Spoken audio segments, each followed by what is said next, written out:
حنیف خلیل صاحب ته خواست کوو چې راشي او خپلو خیالاتو اظهار وکړي، هم په کتاب او هم په مورنو ژبو په حواله سره. بسم الله الرحمن الرحیم. یو خو دې مشکل سره مخ یو چې طیب الله خان او راشد خټک د مورنو ژبو په ورځ هم تبصره غواړي او د کتاب مخکتنه د نو په هغې هم تبصره غواړي او بیا بهار وزیر په دې پوه کړی هم دی چې څوک راغواړي ورسره به دا یادونه کې. نو په یو ورځ خو دا ټولې خبرې ډېر مشکل کار دی. یو څو خبرې به د 21 فروری په حواله وکړم د مورنو ژبو چې کومه نړیواله ورځ ده، او بیا څو خبرې د طیب الله خان د کتاب په هکله. په دې 21 فروری دا هم ډېره غټه خبره ده چې پښتنو ته او د نړۍ نورو ولسونو ته دا یو خبره خو واپس ذهن ته راشي چې موږ به د خپلې مورنۍ ژبې د ترقۍ دپاره، د بقا دپاره، د خورونې دپاره، د ژوندي ساتلو دپاره یوازې په 21 فروری نه بلکې په هره ورځ، په هره لمحه ویښ یو، غور به کوو، فکر به کوو، او په 21 فروری به بیا موږ د خپل تیر کال احتساب کوو چې موږ په تیر کال کې په کومه ورځ، په کومه لمحه د خپلې ژبې دپاره څه کړي دي.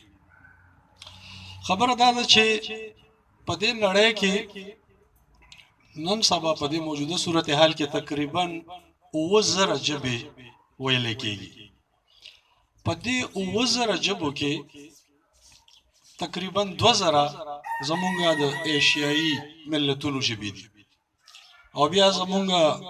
دا وطن چې دی پاکستان، په دې کې تقریبا 80 ژبې ویلې کېږي. په دې 80 کې زمونږ په صوبه کې چې دی تقریبا 150 پورې ژبې په پښتونخوا کې ویلې کېږي، او دې پښتونخوا کې د 150 ژبې چې دي په دې کې څه ډېرې وړې ژبې دي، د ډېرو لږو خلکو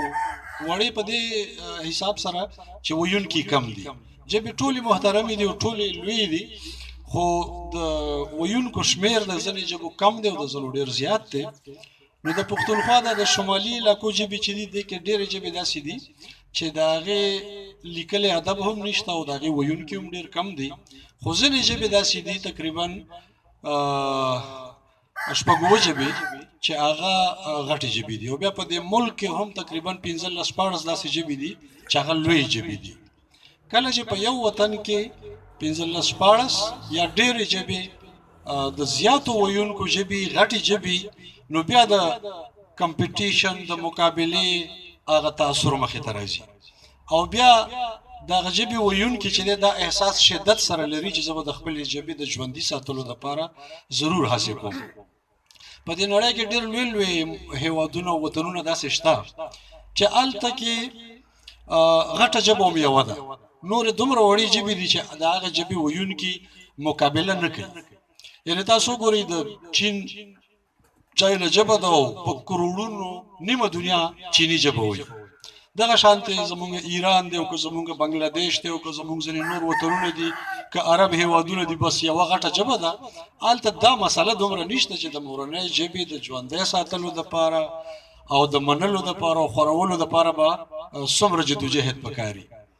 دا وطن داسې دی چې په دې کې 15-16 داسې ژبې دي چې په مقابله کې دي. په هغې کې د ژبې ویونکي باید ویښ وي چې خپله ژبه به ژوندی څنګه ساتي. دا ما چې د نړۍ د 7000 ژبو خبره وکړه، دا مختلف وختونو کې سروې کېږي او دغه سروې مطابق چې کوم وروستي معلومات دي هغه دا دي چې په هره 14مه ورځ یوه ژبه وفات کېږي، ختمېږي، د هغې ویونکي ختمېږي. د ژبې وفات دا دی چې د هغې ویونکي ختم شي، ژبه ختم شي. نو چې هره 14مه ورځ باندې د دې ژبو نه یو یو کمیږي، نو تاسو سوچ کوئ چې 100 کالو کې به خبره تر موږ هم رانږدې کېږي. نو ځکه پښتانه باید چې د خپلې ژبې په هره لمحه احساس وکړي چې د مرګ نه خو به هسې هم بچ کړو، د تبې او د زکام نه به هم بچ کول غواړي. او دا به څنګه بچ کېږي؟ څنګه چې وکیل شاه صاحب خبره وکړه او ډېرې ښایسته خبرې وکړي. وکیل شاه صاحب زما په زړه کې ډېرې خبرې وي، هغه هغوی وکړي. خو دا ژبه چې ده دا خو زمونږ د پښتو د ژبې دپاره دا خو د لیونو شاعرانو او د سندرغاړو او د ولسي پښتنو چې دا ژوندی ساتلې ده. دا نعیم جان مونږ سره ناست دی، په پښتو کې چې سندره وایي د اواز په پښتو کې د دنیا ګوټ ګوټ ته رسي. زما شاعر چې شاعري کوي هغه پټې خرڅي خو خپل کتاب چاپ کی د خپل رزق او د په غربت کې پیسې پیدا کیو کتاب چاپ کی نو پښتو خو ژوندۍ د خلکو ساتلې ده خو د دې سره سره پښتو ته او هرې ژبې ته د هغه طاقت هم ضرورت دی کم چې ریاستي طاقت دی کم چې حکومتي طاقت دی او د هغې زیات ضرورت دی د بده قسمته زمونږ د پښتنو صورتحال دې سلسله کې کیسه ګډه وډه ده وکیل شاه صاحب خو د دې دور خبرو کا زه هم چې د پښتو ویونکي تاسو د تاریخ د ډېر ابتدا نه راواخلئ زمونږ پښتنو خو په دې ټول هند حکمراني کړې دا شیرشاه سوري چې د ټول هند حکمرانو نو قتل دا پکار دي چې د پښتو ژبې د لپاره څومره ادارې جوړې کړې دغه شان غوریان دغه شان نور چې څومره خلک دي په خپل احمد شاه بابا د پښتو صاحب دیوان شاعر دی دغه دربار په فارسی کې دی دغه د دور د پښتو د لپاره سې ادارې راته وخایي یعنی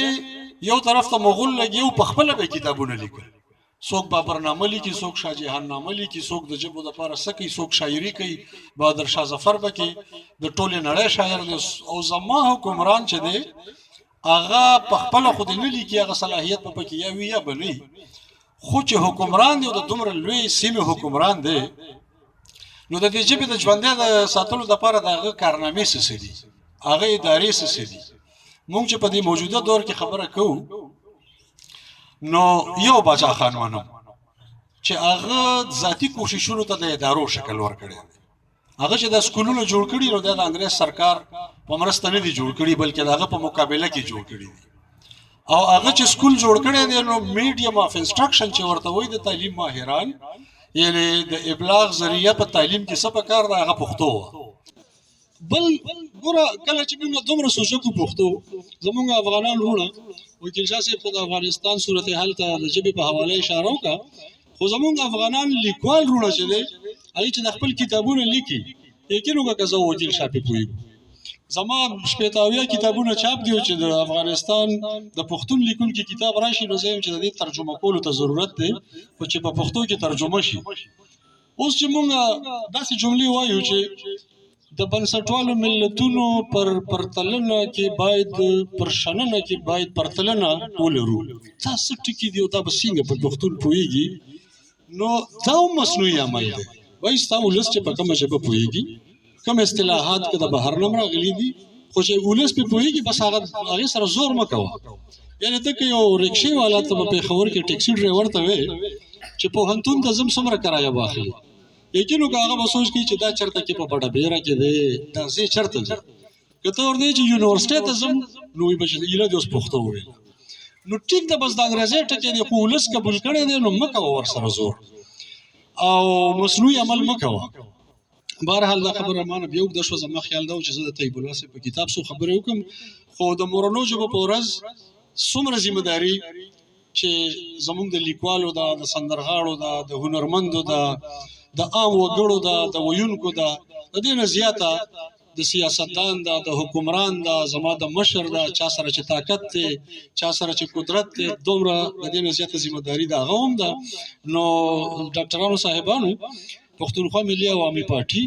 زه دا منم چې صمد خان اچکزی په خپله ذاتي طور ډېر لوی لیکوالو د املا او د لیکدود په حواله دغه کار د جرنالیزم صحافت په حواله د هغوی کار د تاریخ په حواله د هغوی کار په خپله د هغوی زما ژوند او ژوندون یو ډېر بهترین څیز دی په خپله د هغوی نورې چې څومره په ثقافت او په